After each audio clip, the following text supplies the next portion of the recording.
അങ്ങനെ ദേവവ്രതനായ ഭീഷ്മരുടെ ജനനവും മറ്റും കാര്യങ്ങളും നമ്മൾ കഴിഞ്ഞ എപ്പിസോഡിൽ പറഞ്ഞു. ഇനി തുടർന്നുള്ള കഥയാണ്.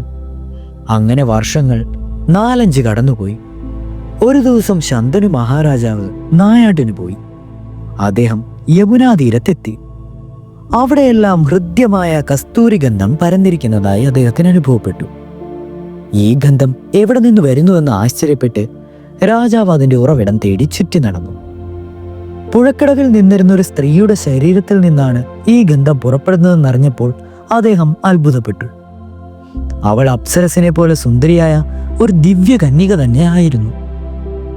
രാജാവ് അവളുടെ അടുത്തെത്തി മധുരമായി ചോദിച്ചു, ഹേ മനോഹരി, നീ ഏതാണ്? നിന്റെ അച്ഛൻ ആരാണ്? പ്രത്യക്ഷത്തിൽ തന്നെ ഉന്നത കുലജാതൻ എന്ന് തോന്നുന്ന ഒരു പുരുഷൻ ഏകയായി നിൽക്കുന്ന ഒരു യുവതിയുടെ അടുത്തെത്തി ഇപ്രകാരം ചോദിച്ചപ്പോൾ യുവതി ഭീതിയോടെ എഴുന്നേറ്റു. അവളുടെ മുഖത്തുണ്ടായ ഭാവവ്യത്യാസം കണ്ട് രാജാവ് പറഞ്ഞു, ഭയപ്പെടേണ്ട, നീ ആരാണ്? ഇവിടെ എന്തു ചെയ്യുന്നു? അവൾ അദ്ദേഹത്തെ സാഗൂതം നോക്കി വിനയാന്യുതിയായി പറഞ്ഞു, ഞാനൊരു മുക്കുവ പെണ്ണാണ്. എൻ്റെ പേര് സത്യവതി എന്നാണ്. എൻ്റെ അച്ഛൻ ഈ നാട്ടിലെ മുക്കുവരുടെ തലവനാണ്. അദ്ദേഹത്തിന്റെ നിർദ്ദേശപ്രകാരം ഞാനിവിടെ തോണി കടത്തുകയാണ്. അവളുടെ മധുരമായ സംഭാഷണവും അന്യോന്യമായ സൗന്ദര്യവും അതിലുപരിയായി അവളിൽ നിന്ന് നിർഗമിച്ചിരുന്ന സുഗന്ധവും ശന്തനുവിനെ ഹഠാത് ആകർഷിച്ചു. അവൾ ദാശകന്യകയാണെങ്കിലും ദേവകന്യകയെപ്പോലെയാണ് രാജാവിന് തോന്നിയത്. ശന്തനു അവളുടെ വീടെവിടെയാണെന്ന് ചോദിച്ചറിഞ്ഞു. അദ്ദേഹം വീട്ടിലെത്തി അച്ഛനായ മുക്കുവ തലവനെ കണ്ടു. രാജ്യം ഭരിക്കുന്ന രാജാവ് തന്റെ വീട്ടിൽ വന്നപ്പോൾ മുക്കുവൻ ഭയസംഭ്രമങ്ങളോട് ചാടി എണീറ്റ് രാജാവിനെ താണുകൂപ്പി ആദരവോടെ നിന്നു. രാജാവ് ചോദിച്ചു, അങ്ങയുടെ മകളെ എനിക്ക് നൽകുമോ? മുക്കുവന് രാജാവിന്റെ വാക്കുകൾ വിശ്വസിക്കാൻ തന്നെ കഴിഞ്ഞില്ല. മുക്കുവനായ തന്റെ മകളെ വേൽക്കുവാൻ രാജാവ് ആഗ്രഹിക്കുന്നു. എന്തു പറയണമെന്നറിയാതെ അല്പനേരം അവൻ മൗനമായി നിന്നു. പിന്നീട് അവൻ പറഞ്ഞു, അല്ലയോ മഹാരാജാവേ, നാടുവാഴുന്ന രാജാവിനേക്കാൾ ഉന്നതനായ ഒരാളെ എൻ്റെ മകൾക്ക് ഭർത്താവായി ലഭിക്കാനില്ല. അതുകൊണ്ട് ഞാൻ അങ്ങയുടെ ആഗ്രഹം സാധിക്കാം. എന്നാൽ അങ്ങ് എന്നോടൊരു ശപഥം ചെയ്യണം. ദാസൻ ചോദിച്ചു, രാജാവേ, ഇവൾക്കുണ്ടാകുന്ന പുത്രനെ അങ്ങ് രാജാവാക്കണം. രാജ്യം മറ്റാർക്കും നൽകുവാൻ പാടില്ല. ശന്തനു മഹാരാജാവ് ഇത് കേട്ടപ്പോൾ ഞെട്ടി.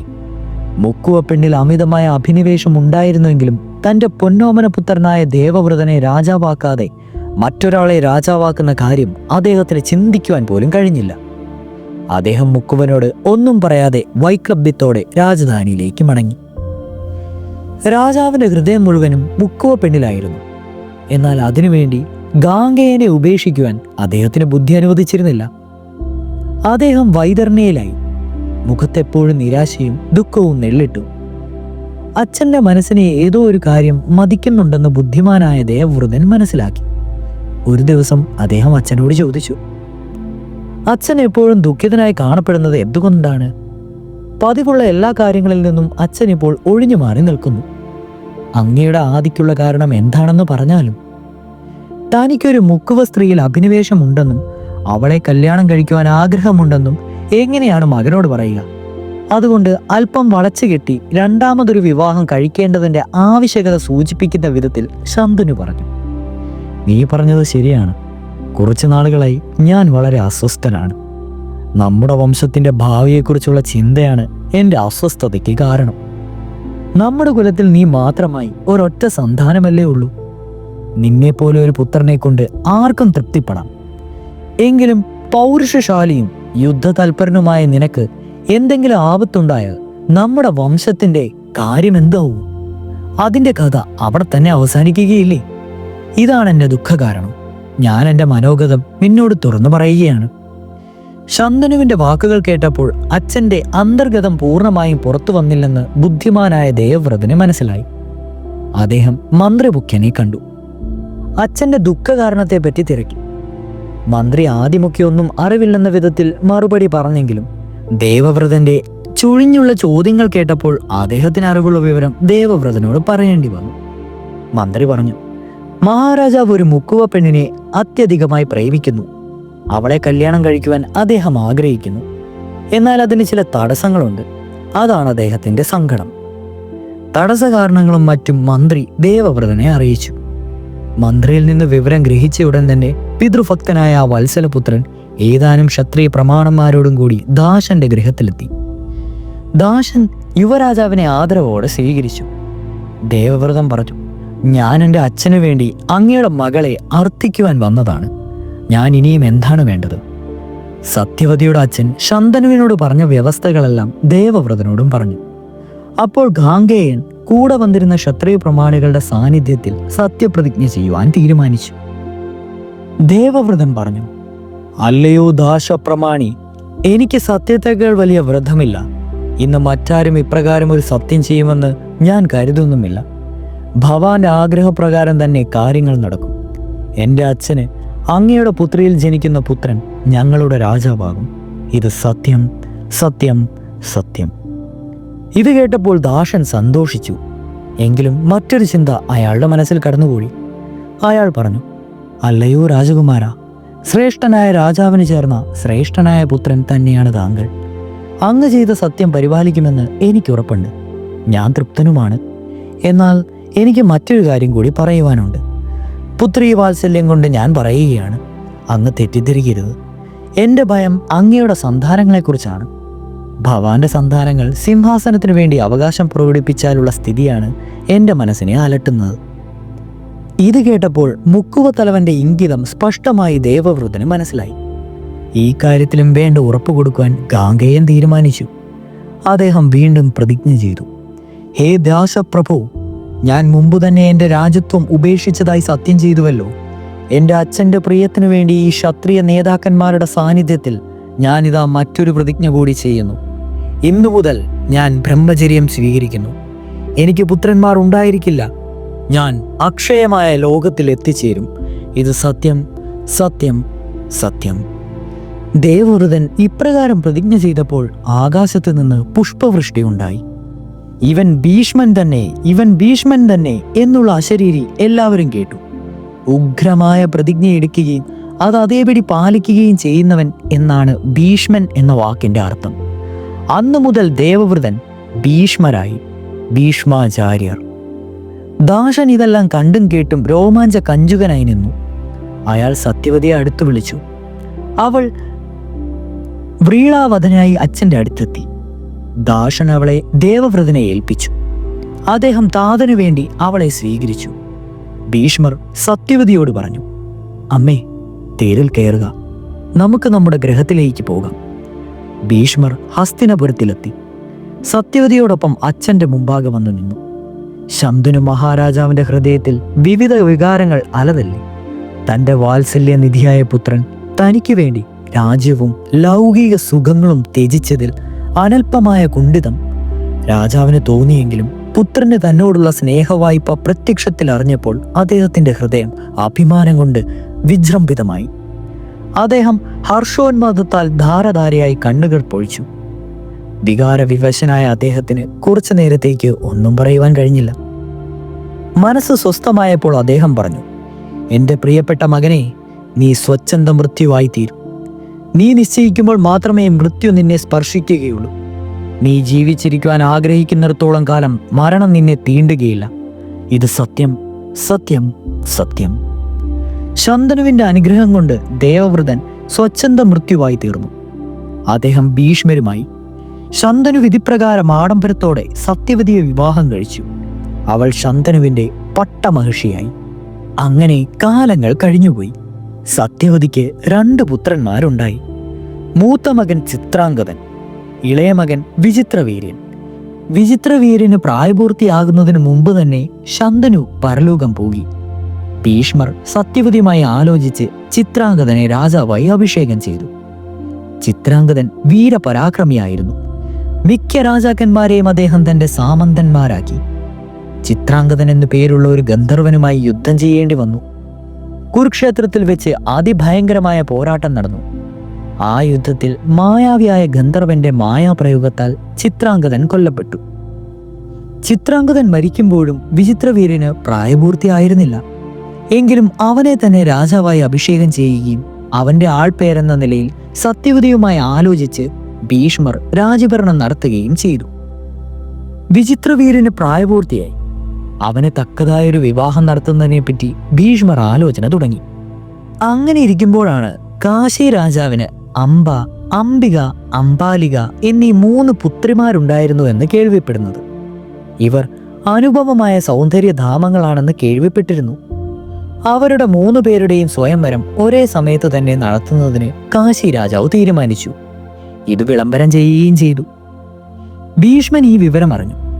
വിചിത്രവീര്യനെ കൊണ്ട് അവരെ കല്യാണം കഴിപ്പിക്കുന്നതിനെപ്പറ്റി ഭീഷ്മർ സത്യവതിയോട് ആലോചിച്ചു. അവർക്കും അത് സമ്മതമായിരുന്നു. അവരുടെ അനുവാദത്തോടും ആശീർവാദത്തോടും കൂടി ഭീഷ്മർ സ്വയംവരത്തിൽ പങ്കെടുക്കുവാൻ പോയി. അദ്ദേഹം കാശി രാജ്യത്തെത്തി. കാഴ്ചയിൽ വൃദ്ധനായി തോന്നിയിരുന്ന ഭീഷ്മനും സ്വയംവര പന്തലിൽ സ്ഥാനം പിടിച്ചു. പന്തലിൽ നിറയെ സ്വയംവരത്തിൽ പങ്കെടുക്കാനെത്തിയ രാജാക്കന്മാർ സ്ഥലം പിടിച്ചിരുന്നു. അവർ ഭീഷ്മനെ കണ്ടപ്പോൾ ഈ വൃദ്ധൻ എന്തിനാണ് സ്വയംവരത്തിനെത്തിയിരിക്കുന്നതെന്ന് തമ്മിൽ ചോദിച്ചു. ബ്രഹ്മചാരി ഭീഷ്മർ എന്ന് പറഞ്ഞ് അദ്ദേഹത്തെ പരിഹസിക്കുകയും ചെയ്തു. രാജാക്കന്മാർ തന്നെ പുച്ഛിക്കുകയും കളിയാക്കുകയും ചെയ്യുന്നത് കണ്ടപ്പോൾ ഭീഷ്മൻ ക്രുദ്ധനായി. അദ്ദേഹം ബലാത്കാരണ രൂപേണ 3 കന്യകമാരെയും പിടിച്ച് തന്റെ തേരിൽ കയറ്റി. മേഘഗർജനം പോലെയുള്ള ശബ്ദത്തോടെ അദ്ദേഹം അവിടെ കൂടിയിരുന്ന രാജാക്കന്മാരോടായി പറഞ്ഞു, അല്ലയോ രാജാക്കന്മാരെ, കന്യാദാനം പല വിധത്തിലുണ്ട്. അതിലൊന്നു മാത്രമാണ് സ്വയംവരം. ബലത്താൽ കന്യകയെ കൊണ്ടുപോകുന്നവരുമുണ്ട്. ജയിച്ചിട്ട് ഹരിക്കുകയാണെങ്കിൽ അത് ശ്രേഷ്ഠമാണെന്ന് ധർമ്മികൾ പറയുന്നു. ഞാനിവരെ അപ്രകാരം കയ്യൂക്ക് കാട്ടി കൊണ്ടുപോകുവാൻ തീരുമാനിച്ചിരിക്കുന്നു. നിങ്ങൾക്ക് തടയുവാൻ കഴിയുമെങ്കിൽ തടഞ്ഞുകൊള്ളുക. ഞാൻ നിങ്ങളോട് യുദ്ധം ചെയ്യുവാൻ തയ്യാറായി നിൽക്കുകയാണ്. ഭീഷ്മരുടെ ധാർഷ്ട്യം കണ്ടപ്പോൾ അദ്ദേഹത്തെ എതിരിട്ട് തോൽപ്പിക്കുന്നതിന് അവിടെ കൂടിയിരുന്ന എല്ലാ രാജാക്കന്മാരും ഒത്തുചേർന്നു. അവർ കൈതിരുമി പല്ലുകടിച്ചു. എല്ലാവരും രോക്ഷാകുലരായി. ഭീഷ്മരുടെ തേരിനെ വളഞ്ഞ് ഭീഷ്മരുടെ നേരെ തുരുതുരാ ബാണങ്ങൾ എയ്തു. എന്നാൽ ഭീഷ്മർ ആ ബാണങ്ങളെയെല്ലാം വിദഗ്ധമായി തടഞ്ഞു. രാജാക്കന്മാരുടെ നേരെ അദ്ദേഹം അത്യധികം പാടവത്തോടെ അസ്ത്രങ്ങൾ അയച്ചു. ഭീഷ്മരുടെ അസ്ത്ര വൈദഗ്ധ്യം കണ്ട് രാജാക്കന്മാർ അദ്ദേഹത്തെ പുകഴ്ത്തിക്കൊണ്ട് പോരിൽ നിന്നും പിന്തിരിഞ്ഞു. എന്നാൽ ശാൽവ മഹാരാജാവ് മാത്രം ഭീഷ്മനോട് തോറ്റൊഴുകാൻ തയ്യാറായിരുന്നില്ല. ഹസ്തിനപുരത്തേക്ക് പുറപ്പെട്ട ഭീഷ്മനെ ശാൽവൻ പിന്തുടർന്നു.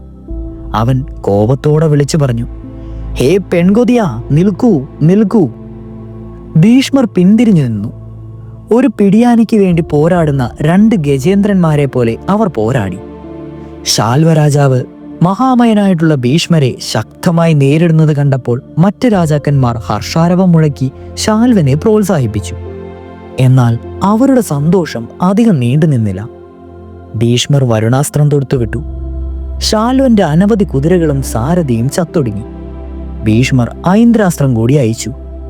അതുകൂടി ആയപ്പോൾ ശാൽവൻ നിശേഷം പരാജിതനായി. അയാളെ കൊല്ലരുതെന്ന് രഥത്തിലിരുന്ന അംബ അപേക്ഷിക്കുകയാകയാൽ ഭീഷ്മൻ ശാൽവനെ കൊല്ലാതെ വിട്ടു. കന്യകമാരെയും കൊണ്ട് വിജയശ്രീ ലാളിതനായി ഭീഷ്മർ ഹസ്തിനാപുരയിലെത്തി. കന്യകമാരെ സ്വന്തം അനുജത്തിമാരെ പോലെയാണ് ഭീഷ്മർ കരുതിയിരുന്നത്. സർവഗുണ സമ്പൂർണകളായ അവരെ അനുജനു വേണ്ടിയാണ് ഭീഷ്മർ ഹരണം നടത്തി കൊണ്ടുവന്നത്. സത്യവതിയും അതിന് അംഗീകാരം നൽകിയിരുന്നു. വിവാഹത്തിന് വേണ്ട ഒരുക്കങ്ങളൊക്കെ അങ്ങനെ ചെയ്യുവാൻ തുടങ്ങി. അപ്പോൾ കന്യകമാരിൽ മൂത്തവളായ അംബ ഭീഷ്മരോട് പറഞ്ഞു, ഹേ മഹാരാജാവേ, ഞാൻ ശാൽവ മഹാരാജാവിനെ എൻ്റെ പതിയായി വരിച്ചു കഴിഞ്ഞവളാണ്. അദ്ദേഹം എന്നെയും തിരിച്ചു വരിച്ചിട്ടുണ്ട്. സ്വയംവര പന്തലിൽ നിന്ന് എന്നെ ബലാത്കാരമായി പിടിച്ചുകൊണ്ടു പോന്നില്ലായിരുന്നുവെങ്കിൽ ഞാൻ അദ്ദേഹത്തിന്റെ കഴുത്തിൽ വർണ്ണമാല്യം ചാർത്തുമായിരുന്നു. അതുകൊണ്ട് താങ്കൾ ധർമ്മപ്രകാരം പ്രവർത്തിച്ചാലും. ഭീഷ്മർ ഉടൻ തന്നെ വേദജ്ഞാനികളുമായി കൂടിയാലോചന നടത്തി. അംബയെ അവളുടെ ഇഷ്ടപ്രകാരം തിരിച്ചു പോകുന്നതിന് അനുവദിച്ചു. ഒരു രാജകുമാരിക്ക് അനുയോജ്യമായ വിധത്തിലുള്ള അകമ്പടിയോടെ അംബയെ ശാൽവ രാജാവിന്റെ അടുക്കിലേക്ക് അയച്ചു. വിചിത്രവീര്യൻ അംബികേനെയും അംബാലികയെയും വിവാഹം കഴിച്ചു. അംബ ആനന്ദ തുല്യായി തന്റെ ഹൃദയേശ്വരനായ ശാൽവന്റെ അടുത്തെത്തി. ഹസ്തനാപുരയിൽ നടന്ന വൃത്താന്തങ്ങളൊക്കെ അദ്ദേഹത്തെ ധരിപ്പിച്ചു. അവൾ പറഞ്ഞു, ഞാനങ്ങയെ എൻ്റെ ഭർത്താവായി മനസ്സാ വരിച്ചു കഴിഞ്ഞതാണ്. ഇനിയും ഔപചാരികമായി നമ്മുടെ വിവാഹം നടത്തുകയേ വേണ്ടൂ. എന്നാൽ ഭീഷ്മനാൽ പരാജിതനാക്കപ്പെട്ട ശാൽവൻ അവളെ വിവാഹം ചെയ്യുവാൻ തയ്യാറായില്ല. അയാൾ പറഞ്ഞു, എല്ലാവരുടെയും മുന്നിൽ വെച്ച് എന്നെ പരാജിതനാക്കി അപമാനിച്ചിട്ടാണ് ഭീഷ്മർ നിന്നെ കൊണ്ടുപോയത്. അതിനാൽ എനിക്ക് നിന്നെ വിവാഹം ചെയ്യുവാൻ സാധ്യമല്ല. നീ ഭീഷ്മരുടെ അടുക്കിലേക്ക് തന്നെ മടങ്ങിപ്പോവുക. അംബ ഹസ്തിനപുരിയിൽ മടങ്ങിയെത്തി. ശാൽവൻ പറഞ്ഞതൊക്കെ ഭീഷ്മരെ അറിയിച്ചു. എന്തു ചെയ്യണമെന്നറിയാതെ ഭീഷ്മർ കുഴങ്ങി. അംബയെ കൂടി വിചിത്രവീരനെ കൊണ്ട് വിവാഹം കഴിപ്പിക്കുന്നതിനുള്ള ശ്രമം ഭീഷ്മൻ നടത്തി. എന്നാൽ മറ്റൊരുവനെ പതിയായി മനസ്സാ വിചാരിച്ചിട്ടുള്ള ഒരു യുവതിയെ വിവാഹം കഴിക്കുവാൻ വിചിത്രവീരൻ തയ്യാറായില്ല. അപ്പോൾ ഭീഷ്മർ തന്നെ വിവാഹം കഴിച്ച് തൻ്റെ ഇന്നത്തെ കഷ്ടപ്പാടിൽ നിന്ന് മോചിപ്പിക്കണമെന്ന് അംബ ഭീഷ്മനോട് അപേക്ഷിച്ചു. എന്നാൽ ശപഥം ലംഘിച്ചിട്ട് അംബയെ വിവാഹം കഴിക്കുവാൻ തന്നെ കൊണ്ട് സാധ്യമല്ലെന്ന് ശാൽവന്റെ അടുക്കിലേക്ക് തന്നെ വീണ്ടും പോകുന്നതാണ് നല്ലതെന്നും പറഞ്ഞ് ഭീഷ്മൻ ഒഴിഞ്ഞു മാറുകയാണ് ചെയ്തത്. ഭീഷ്മർ അവസാനമായി തന്നെ കൈയൊഴിഞ്ഞപ്പോൾ തൻ്റെ അധോഗതിക്ക് കാരണക്കാരനായ ഭീഷ്മരോട് ഒടുങ്ങാത്ത പകയാണ് അംബയ്ക്കുണ്ടായത്. അവൾ ക്രുദ്ധയായി പറഞ്ഞു, ഭീഷ്മ, നിന്റെ അഹങ്കാര പ്രവൃത്തി കൊണ്ടാണ് നീ എന്നെ ഹരിച്ചിവിടെ കൊണ്ടുവന്നത്. ഇന്ന് ഞാൻ വഴിയാധാരമായിരിക്കുന്നു. ഞാനൊരു സ്ത്രീയായി പോയതുകൊണ്ട് എനിക്ക് നിന്നോട് പ്രതികാരം ചെയ്യുവാൻ കഴിയുന്നില്ല. എന്നാൽ എത്ര ജന്മങ്ങൾ എടുക്കേണ്ടി വന്നാലും, എത്ര യുഗങ്ങൾ എടുക്കേണ്ടി വന്നാലും ഞാൻ മുഖേനയായിരിക്കും നീ മരിക്കുക, ഓർത്തുകൊള്ളുക. അവൾ നിരാശയോടെ എന്ത് ചെയ്യണമെന്നറിയാതെ ഭാവി പ്രവർത്തനങ്ങളെപ്പറ്റി ആലോചിച്ചുകൊണ്ട് ഏതാനും നാളുകൾ ഹസ്തിനപുരത്തിൽ തന്നെ പാർത്തു.